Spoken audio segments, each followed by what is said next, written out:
श्री कृष्ण कन्हैया लाल की, श्री निजानंद स्वामी की, श्री प्राणनाथ प्यारे की। दिल में तू पाइए मंगाइए पण तू मुंजी रूह के गालियों जे मिठियो सुनाइए मुँह जे मिठियों सुनाइए मों। श्री कृष्ण कन्हैया लाल की। प्रार्थना का प्रसंग चल रहा है, सब कुछ आप ही कर रहे हैं, तो आप मुझे मधुर मधुर वचन सुना दें। ते चाहिए कर सुनाइए सब उम्मीदों तो हथ, ते चाहिए कर सुनाइए। आप चाह कर सुनाएं। चाहिए कर कहने का तात्पर्य चाह, आप चाह कर सुनाएं। सब उम्मीदों तो हथ, सारी अभिलाषाएं तो आपके ही तो हाथ में हैं। हमारी अभिलाषा पूर्ण करने वाले आप ही हैं, प्रकट करवाने वाले भी आप ही हैं, सब आपके हाथ में हैं। धनी मुहजे धाम जा तू सबने गाले समरथ, धनी मुहजे धाम जा। हे धनी मुहजे धाम जा, मेरे धाम के, हे मेरे धाम के धनी, तू सबने गाले समर्थ। आप सब बातों पर समर्थ हैं। कहने का तात्पर्य आप सर्व प्रकारेण समर्थ हैं, सब प्रकार से समर्थ हैं।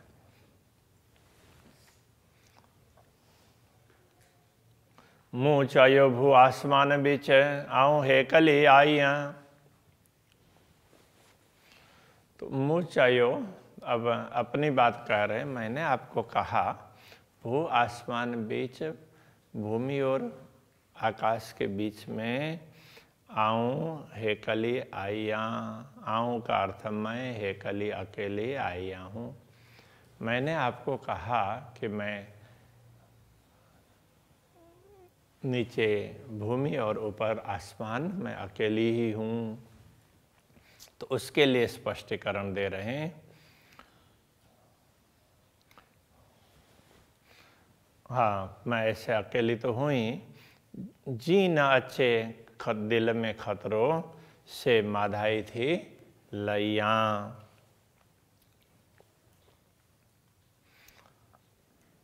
जी न अच्छे दिल में खतरो, दिल में कोई खतरा ना हो। खतरा का अर्थ भय, दिल में किसी प्रकार का भय उत्पन्न ना हो, न अच्छे ना आए, तो इस प्रकार हाँ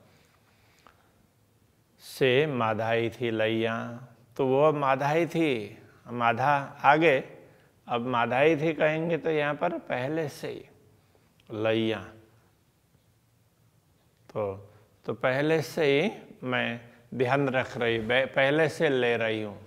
तो कहने का तात्पर्य यह है कि मैंने आपको कहा कि मैं अकेली हूँ, तो उसके लिए कह रहे हैं कि मेरे मन में किसी प्रकार का भय ना रहे, इसके लिए मैं उस भय को पहले से ही दूर करना चाहती हूँ। तो दूसरे कोई, अब आगे भी कहेंगे, जो आत्माएं जाग गई हैं वो दूसरी है ही नहीं। तो इसलिए आप ही हैं, बस आपको ही सब कुछ करना है, दूसरा तो कोई है ही नहीं। तो ये कहना चाह रहे हैं। बीरु हिन अरस ज्यों सेता आजीज पाणे, बीरु हिन अरस ज्यों, हिन अरस ज्यों इस परम धाम के बीरु हैं दूसरी आत्माएं। अब यहाँ बार बार इस परम धाम की आती है ना, तो परम धाम के भाव से कह रहे हैं, मैं धाम में हूँ, इस भाव से कह रहे हैं। इसलिए तो मूल मिलाव में राज्य के समक्ष तो स्वयं को मान करके कह रहे हैं कि हम आपके सामने और एक तरफ हम कहाँ कितने दूर उसमें हो रहे हैं। तो ऐसे अखंड दिव्य धाम की आत्माएं तो दूसरी आत्माएं, यह कहने का तात्पर्य दिव्य परम धाम की दूसरी आत्माएं उनकी क्या स्थिति है। मुझे तो अकेलेपन का अनुभव हो रहा है। तो कह रहे हैं शेता आजीज पाणे, शेता वे तो पाणे स्वयं आजीज असहाय हैं। तो स्वयं को असहाय समझ रही है, किसको क्या करे कुछ उनको पता ही नहीं है। तो इस प्रकार से असहाय, हाँ, उनको स्वयं के विषय में भी पता नहीं है, धामधनी के विषय में भी पता नहीं है। इसलिए हे मंज रुअन रातों डिया, रूहन और रुअन दोनों में फर्क है, हाँ, ये ध्यान रखना। अब यहाँ रूहन तो कम ही आएगा सिंधी में, तो दूसरी जगह पर रूहन कहीं आया हो। तो ये रुअन है, ये रोने अर्थ में है। हे मंज रुअन रातों डिया, हे मंज मतलब इसमें, यहाँ इस दुनिया में, हे इस मंज बीच में, तो इस खेल के बीच में, इस दुनिया में रातों डिया रुअन, रात दिन रो रही हैं वो आत्माएं। मुंजी रूहड़ी थी जाने, अब ये थी जाने, तो ये रूहड़ी और थी हो सकता है वो एक साथ में, उसमें वो प्रिंटिंग मिस्टेक है, उसमें स्पेस होना चाहिए। तो ये मुंजी रूहड़ी जाने थी, ऐसा है। मुंजी रूहड़ी मेरी आत्मा जाने थी, जानती है। अब यहाँ पाणे और जाने प्रास मिलाना है ना, इसलिए थी को पहले रख दिया। ऐसा होता है जब कोई भी श्लोक बनाते हैं, संस्कृत में भी श्लोक में ऐसे ही आगे पीछे होता है। तो इसी प्रकार दूसरी भाषाओं में भी, कुछ भाषाओं में होता है, तो सिंधी में भी होता होगा। तो मुंजी रूहड़ी, रूहड़ी जाने थी। रूहड़ी यहाँ रूह आत्मा और रूहड़ी जैसे गाम का गामड़ो बोलते हैं, तो इस प्रकार से रूह का रूहड़ी। तो मेरी आत्मा जाने थी, इस बात को समझती है। तो ये क्या कहना चाह रहे हैं, तो मुझे तो थोड़ा बहुत ख्याल है, इसलिए मैं आपसे प्रार्थना कर रही हूँ। दूसरी आत्माएं तो ये प्रार्थना भी नहीं कर सकती हैं, तो वो तो स्वयं को असहाय समझ रहे, किससे प्रार्थना करें, आपकी पहचान नहीं है। तो ये कहना चाह रहे हैं, जेऊ आई नारी यहाँ रूहा नाडू पसी निजो हाल, जे का अर्थ जो आऊँ मैं, नारियाँ देखती हूँ अथवा देख रही हूँ, इस अर्थ में। रूहन अड्डू आत्मा की ओर, अड्डू तरफ, और मैं इन आत्माओं की ओर देखूं तो क्या लगता है, पसी इन जो हाल, इनके हाल को देख करके, पसी देख कर, इन जो हाल, इनके हाल को देख करके कैसा लगता है। रूह न अचे मुँह के, मुँह के, तो मुझे रोवन अचे, रोना आता है, मुझे भी रोना आता है। इनकी ओर मैं देखूं, इनकी दुर्दशा को देख करके मुझे भी रोना आता है। से तो जाने नूर जमाल, तो हे पूर्ण ब्रह्म परमात्मा, आप उसको तो जानते ही हैं मेरे दिल में क्या व्यथा है। तो मुझे जो पीड़ा है, इन आत्माओं के लिए पीड़ा है, ऐसा कह रहे हैं। मुझे तो सदगुरु ने जगा दिया, मुझे आपकी भी पहचान हो गई, तो इसलिए मुझे इतनी चिंता नहीं है कि इन आत्माओं की चिंता है। ये बेचारी रो रही हैं, इनको देख देख करके मुझे भी रोना आ रहा है। मैं इनको कुछ ज़्यादा कुछ नहीं कर पा रही हूँ। आऊँ बी बट भाइयाँ तिनके, जा उपटे अर सदर। ये थोड़ा सा वैसे बहुत ही भाव वाला है, भाव वाली बात है। पहले शब्द का अर्थ समझ लेते हैं और फिर उसके भाव को समझ लेंगे। आऊँ का अर्थ तो मैं, बी का तात्पर्य दूसरी आत्माओं के लिए कह रहे हैं, बट निकट अर्थ में। तो भाइयाँ जानना समझना इस अर्थ में, तिनके उनको। तो ये क्या कहना चाह रहे हैं, आऊँ मैं बी उन दूसरी आत्माओं को, बी तिनके, बी दूसरी आत्माओं को तिनके उनको अर्थ, उन बी तिनके कहेंगे तो दूसरी आत्माओं को ऐसा समझना पड़ेगा, दूसरी आत्माओं को बट भाइयाँ निकट समझूं। तो कब समझूं, तो यदि मैं इन सब आत्माओं को निकट समझूं तो मैं कब समझ सकती हूँ। अभी आत्मा भाव से कह रहे हैं। तो कहते हैं जा उपटे अरस द्वार, यदि ये परमधाम के द्वार खोलते ना तो कहने का तात्पर्य, तो जो आत्मा जागृत हो जाती है तो उनको तो धाम के द्वार खुले दिखते हैं। यदि ये जागृत हो जाती तो मैं उनको मेरे निकट, मेरे पास में ही समझती, दूर नहीं समझती, दूसरी नहीं समझती। कांद लाड पारन ज्यों मुके डे खबर, कांद लाड पारन ज्यों, कांद का तात्पर्य ये प्रियतम धनी परमात्मा स्वामी, इस अर्थ में कांद के लाड पारन ज्यों, लाड पूरा करने के लिए, मुके डे खबर, तो मुझे खबर दें, मुझे समाचार दें। अब इसको क्या समझना चाहिए, जो ब्रह्मा आत्माएं जागृत होकर के परमधाम का द्वार खुला हुआ देखती है, उनको तो मैं दूर समझता ही नहीं हूँ, वो तो मेरे पास में ही हैं, ऐसा समझता हूँ। दूसरी बात कि ये क्यों, तो आपके लाड़ को, आप प्रेम का महत्व समझाना चाह रहे हैं, इसलिए दुनिया दिखाई ना। तो आपके लाड़ को पूर्ण करने के लिए, आप प्रेम दिखाना चाहते हैं, उसको पूर्ण करने के लिए, तो वो मुके दे खबर, मुझे समाचार दे। मतलब हम भी जागृत हो गए, वो परमधाम का, अरे हम तो कहाँ दुनिया में भूल गए थे, इस तरह से वो मुझे बता दें, उनको भी परमधाम का ख्याल आ जाए। तो मैं उनको निकट समझूँ ना, ये कहना चाह रहे हैं। जो आत्माएं जागृत हो जाती है वो तो दूर होती नहीं है, वो तो राज्य के भी समक्ष समझती है, और दूसरी आत्माएं भी उनको समक्ष ही दिखाई देती है। परमधाम में मूल मिलाव में राज्य के चरणों में बैठे हैं, ऐसा अनुभव करती है।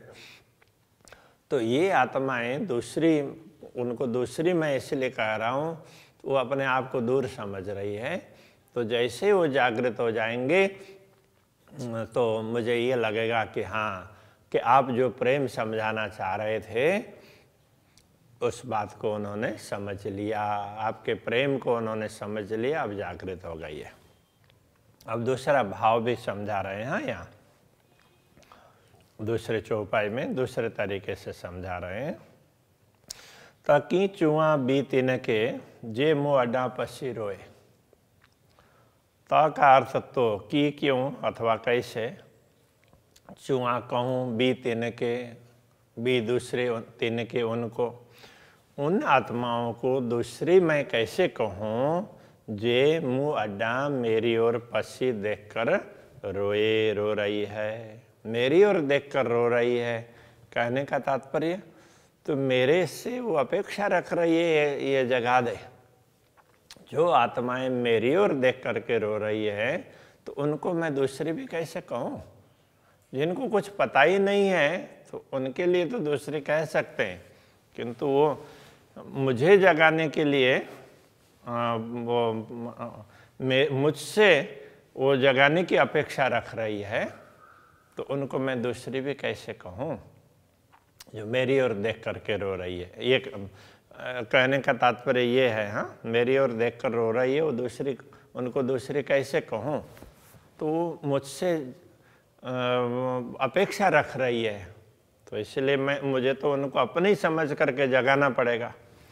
तो चुआ थी हे कली मुँह बट भी न कोय, इसलिए मैं कह रही हूँ तो चुआ थी तभी मैं कहती हूँ हे कली अकेली, मैं अकेली हूँ, क्योंकि ये तो मेरी हैं, इनको पता नहीं है, ये तो मेरी है, मेरी ओर राह देख करके बैठी है, दूसरी नहीं है। मुँह बट भी न कोय, मुँह बट मेरे पास, भी न कोई, दूसरी कोई भी नहीं है, सब मेरी है। तो अब ये कौन कह रहा है? तो ये तो श्यामा जी ऐसा कह सकती है ना, दूसरी आत्माएं नहीं है तो मेरे ही अंग में है ना। तो ये श्यामा जी का भाव है, इस प्रकार से कह रहे हैं। श्यामा जी राज्य से प्रार्थना कर रही हो ना, तो इस प्रकार का ये भाव है। तो श्यामा जी ब्रह्मा आत्माओं को दूसरे नहीं कहेगी। पसा बांझाई दियो हिनके, मुँह अचे बाझाण, ये भी थोड़ा सा वो शब्द थोड़े से नए हैं और भाव इसमें भी बड़ा महत्वपूर्ण है। पसा देखती हूँ, मैं देखती हूँ इस अर्थ में। बांझाइयों हिनके, हिनके इनको बांझाई दियो, तड़पती हुई देखती हूँ, ये बहुत व्याकुल हो रही है। तो इनको व्याकुल होती हुई देख करके मुँह अचे बाझाण, तो मुँह अचे मुझे भी आता है, बाझाण तड़पन मुझे भी तड़प होती है। इनको तड़पती हुई देख करके, इनको व्याकुल देख करके मुझे भी व्याकुलता आती है, ये कहना चाह रहे हैं। ईदर ओढ़ी कांध अड्डू, थेयम बदंदी ताण,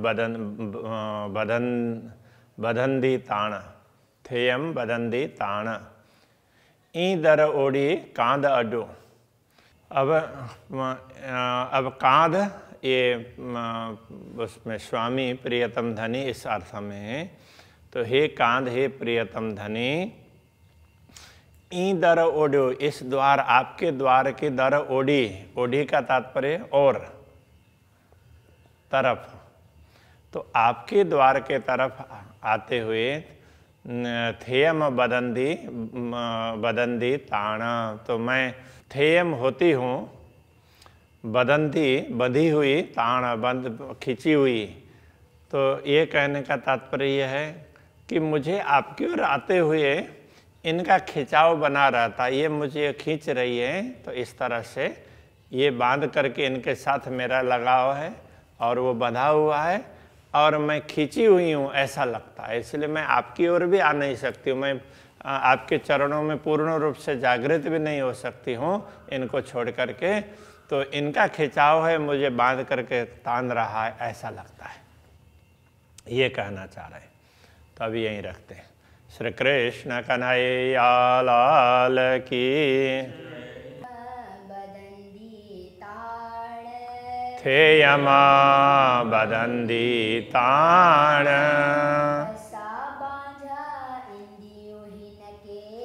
पसा बांझा इंदियो हिनके,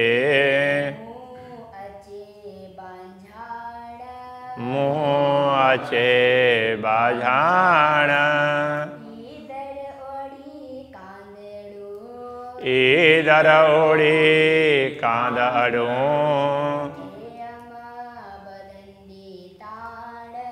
थेयम बदंदी ताण,